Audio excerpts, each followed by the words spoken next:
नवीन GST नोंदणी केलीये? मग दंड टाळण्यासाठी काय करायचं ते लगेच पाहूया. जीएसटी नंबर मिळायला वेळ लागत नाही, पण याचमुळे अनेक जण गाफील राहतात आणि मग मोठा फटका बसतो. हो, कारण नोंदणीनंतरच्या काही सोप्या गोष्टी राहून गेल्या की थेट नोटीस आणि दंड बसू शकतो. पण काळजी नसावी, पहिल्या दिवसापासून सगळं व्यवस्थित ठेवण्यासाठी ही एक सोपी चेकलिस्ट आहे. यातली पहिली 4 कामं तर खूप महत्त्वाची आहेत. ही पहिल्या 48 तासातच पूर्ण करायला हवीत.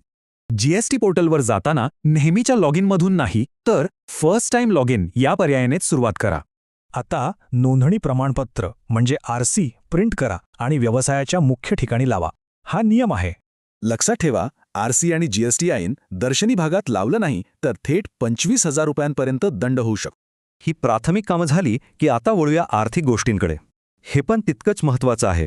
नोंदणी झाल्यापासून 30 दिवसांच्या आत जीएसटी पोर्टलवर बँक खातं जोडणं बंधनकारक आहे. ही मुदत चुकवू नका. कारण वेळेत बँक खातं जोडलं नाही तर पुढचे जीएसटी रिटर्न्स भरणं चक्क ब्लॉक होऊ शकतं. आता नोंदणी झालीये, त्यामुळे प्रत्येक विक्रीसाठी योग्य जीएसटी इनव्हॉइस बनवणं खूप गरजेचं आहे. इनव्हॉइसवर योग्य कर लावण्यासाठी प्लेस ऑफ सप्लाय म्हणजे नक्की काय हे समजून घेणं महत्त्वाचं ठरतं. जीएसटी दर किंवा मालाच्या वर्गीकरणासाठी असलेला HSN कोड चुकला तरी नोटीस आणि दंड येऊ शकतो. आता बघूया जीएसटीचा सर्वात मोठा फायदा. तो म्हणजे इनपुट टॅक्स क्रेडिट म्हणजेच ITC. म्हणजे खरेदीवर भरलेला टॅक्स विक्रीवरच्या टॅक्समधनं वजा होतो. त्यामुळे रोख कर कमी भरावा लागतो. एकदा सगळं सेट झालं की काही कामं दर महिन्याला करावी लागतात. ती चुकवून चालणार नाहीत. विक्री 0 असली तरी नील रिटर्न भरा, नाहीतर दंड लागतो. आणि वाहतुकीसाठी ई-वे बिल गरजेचं आहे.